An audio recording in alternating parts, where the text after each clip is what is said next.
Welcome back to another episode of We Roguelike It. I'm your host, Boston, and joining me as always is Moonpeer. Hello, Governor. This time we're talking about, this is the very first week of Riddled Corpses EX. Yep, and again, we'll get it out the way straight. First and foremost, please ignore the artwork for the game. Yeah, very... Unfortunate? It's not unfortunate. Like, I feel like it's a very good homage to that specific anime style. Mm-hmm. It's just, that's the only thing. The game doesn't look like that. Like, it's very, very strange. But this is our palette cleanse. We're working towards the end of the year ceremonies here for TVGP. And honestly, after the last couple of games we've been playing through pretty much everything under the TVGP umbrella, kind of needed something a little bit different. Yeah, and a little bit more arcadey, for lack of a better way to phrase it. Yeah. Something that's not a kick in the teeth every time you switch it on. Yeah, and it's very much the polar opposite of Sunless Sea. You know, where Sunless Sea was... I think we settled on a deliberate game. Yes, all story, very deliberate pacing. Yeah, this is pretty much the exact opposite, where very little story and very, very actiony. Yep. You've been playing this pretty much throughout the year since it came out, right? Yes, I did receive a copy for free, full disclosure, to basically give my impressions of it, and at the time I pretty much said... It's a really fun, dumb, switch your brain off and just shoot some stuff, Geometry Wars kind of game. Yeah. And I feel like that still holds up. Yeah, I would say so. This is my first real brush with it, except for you talking about on TVGP.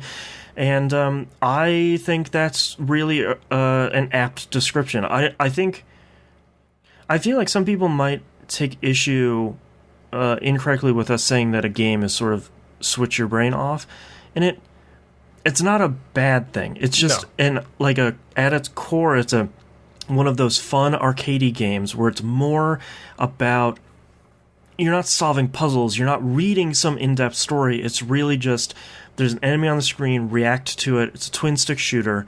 You know, blast all the zombies, and then you're gonna fight a big boss at the end. Yep. It's kind of like to put that in a similar way. It's like when we were dealing with Sunless Sea. Like me personally, for example, I was mentally exhausted from really long hours at work, physically exhausted from not sleeping a whole bunch, and then I'm playing a game which is very deliberately paced. Keeping that action going. Yeah. But then was not clear at all on the objectives, so how much brain power you have to use to find the objectives and that kind of stuff, that affected me negatively, because like I don't have the brain power to go through all of the steps necessary to try and figure out what I need to do for this mission. Right. Whereas this, like you said, it's a very reactive game. It's just...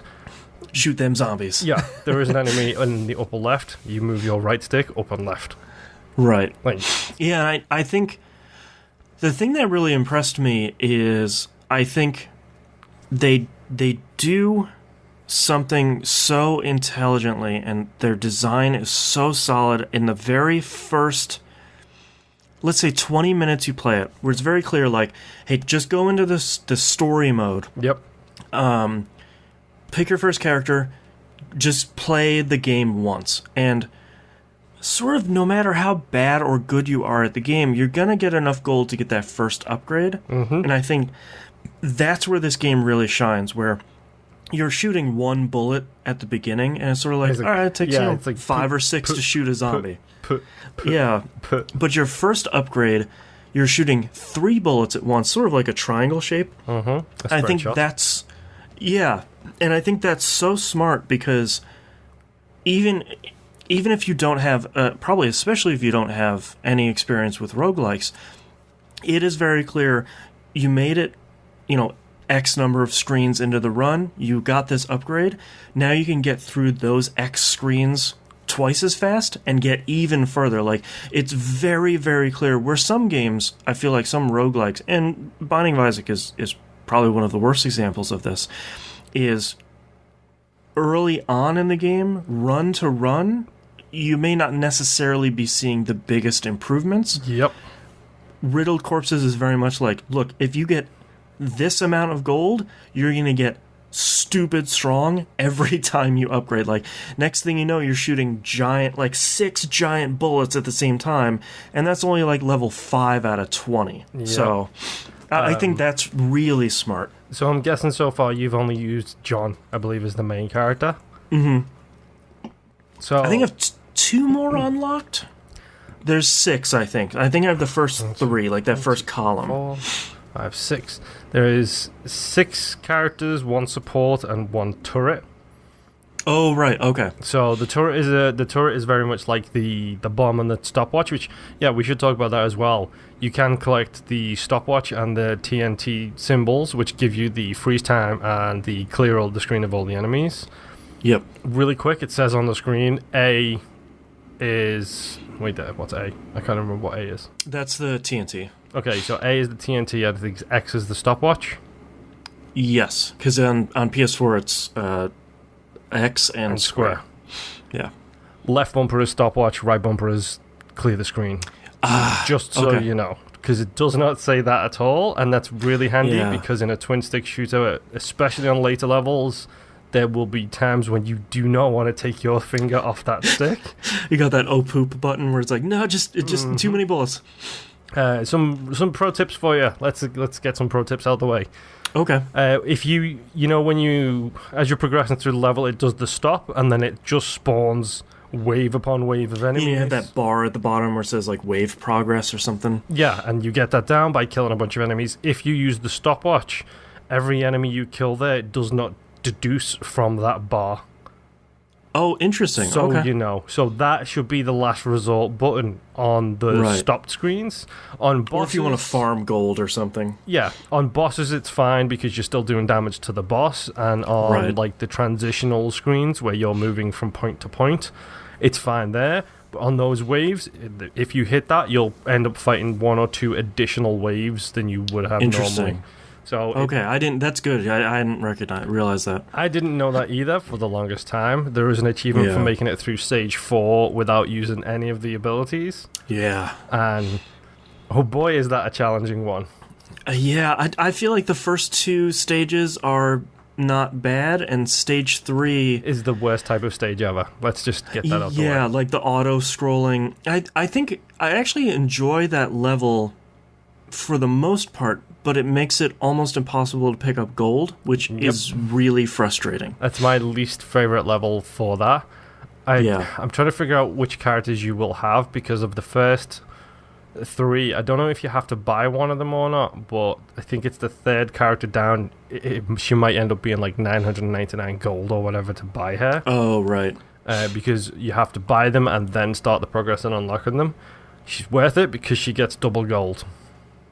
Wow. Okay. Yeah, I have the first one, John, you get. The next one is 2,000, and the one after that, I think, is 3,000. Save. And then the 4th one is like level all 3 of those to 20, and then she unlocks. Yep. So I think the second one has a magnet ability. So John is just normal. He's just your regular. He's just a white dude. He's just your regular John. Yes. Yeah.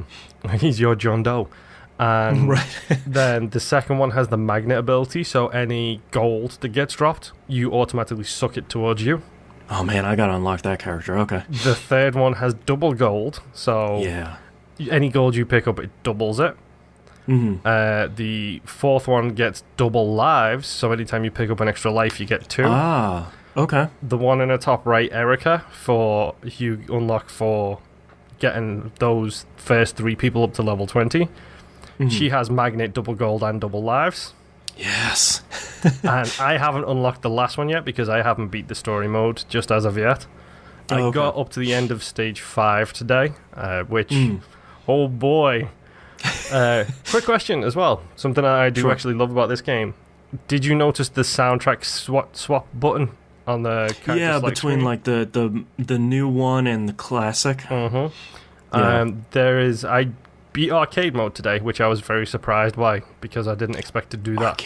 Arcade mode is really cool. So Yep. for anyone listening that isn't playing this, I think story mode is fun. I think arcade mode is really interesting because you start at level 1 with whoever you pick, and then there's this bouncing upgrade around the screen. Every time you pick that up, that levels you up one more level. And I think I was wondering how they were going to do that mode, and that's a really fun way, because it quickly turns into, okay, this thing is bouncing around, I need to go try and get it, and there are way too many zombies in front of me. Yep, and every time you die, you loot. One of them bounces out of you as well, and bounces around the screen and returns to somewhere on the screen. So you do lose an upgrade every time you die, but you can go collect it again. Okay, cool. But yeah, I beat arcade mode today, which I'm really pleased with, and I actually unlocked the metal soundtrack. Which I haven't. Right. I haven't played the game again since I beat arcade mode, so I'm looking forward to going back and having a listen and seeing what the metal soundtrack is like. Yeah, that's pretty cool. I did not expect there to be additional soundtracks. Nope, me either. I thought there was going to be the 2 and that's it. But as a metal fan, I'm looking forward to actually seeing if it's chiptunes metal or metal. Yeah, it'd be great if they had Family Jewels to do it. They had he did an entire downloadable soundtrack for what's that rhythm roguelike? I know the one you're talking about, Crypt of the Necrodancer. Yes, he did a whole metal version of that, which was really good. Yeah, but this is a good game. Like it's so good to just switch your brain off and shoot the crap out of everything on the screen. Yeah, and I feel like directly counter to Sunless Sea, which I'm trying not to talk too much about Sunless Sea, but I like the idea of kind of comparing the last game to this game sort of as we go forward. I like that I don't have to tuck in for 2 hours. I can do a run that, maybe 15, 20 minutes. Yep. If I don't want to play more, I can just close out of it and I did a run, or I can sit there for an hour, bang out a couple runs, get a bunch of gold, and kind of be on my way. Like I can make progress with just a little bit of time, and right now that feels really good. That's sort of counter to literally every other game I'm playing at the moment. Yeah, and to be honest, it's one of those things as well where we've talked about this before, like we mentioned it in the game club for Massive Chalice and the We Roguelike It for Sunless Sea. Sometimes certain games need to hit you at certain times. Yep. And it's the end of the year, we're playing high tension, big deal games. Yep. And right now, we like I've had this game for almost 6 months now, and it's been a while since I've popped back into it, but it felt good to just jump back in and be like, okay, let's see how I do. And I made it to stage 5 on my first jump back in. But that's also because I have 4 characters leveled up to level 20. And also because I have the support leveled up to level 20, which I ain't going to tell you about. You've got to unlock that and figure out what that does by yourself. That's... Yeah, and that's part of what I'm excited for about this game, because it, from the outside, it seemed very much like a twin stick shooter that was going to be more focused on score and stuff like that. And I knew that there were some persistent elements, because obviously it's in the list for We Roguelike It. We're not going to just say like, here, our next game is, just a regular old twin stick shooter. But I'm impressed with the number of things to unlock, especially the turret, the support thing. There's a lot more stuff in there than I thought, and I'm enjoying it way more than I thought I would, and I thought I would like it, but it's really great so far. That's literally the exact same reaction I had when I first started playing it. Like, I hit A, I loaded it up, I thought, oh no, what have I gotten myself into? Look, what anime shooting game am I playing? Is this a Hatsune Miku? So there's a Galgun sequel? That's the one I was thinking of, yes. And then no, as it turns out, it's just totally chill, fun times. Yep. So no, it's shoot them zombies. And it's good. Yeah. So fingers crossed. We'll see how it goes from here. 2 more weeks of this is about right, I think. So yeah, I would. It's after playing it, I sort of thought like, all right, I could play 2 more weeks of this. Over the next 2 weeks, I probably won't unlock everything, but that's okay because I feel like I don't. I mean, we're not playing it for review, so I'm not gonna 100% of this game over 40 hours. Nothing like that. It's a really good palate cleanser right now, and it's just a really great game to play. Yep. And mechanically as well, it's worth mentioning that the game itself, it feels good. Like the shooting, the sticks, it feels very accurate. Like Geometry Wars will always be best in class for that, I think. Oh yeah, but you can get some twin stick shooters where it feels loose, or you don't feel like you're shooting in the right direction. Whereas this, because of the pace of the bullets and because of the art style, I think it just sits nicely in that. Okay, yeah, it's shooting where I want it to shoot. Yeah, like immediately you know how to play that game, and it doesn't do the cardinal sin of twin stick shooters where like you with your right stick your character swings around or anything. It's just real snap, snap, snap. Yeah.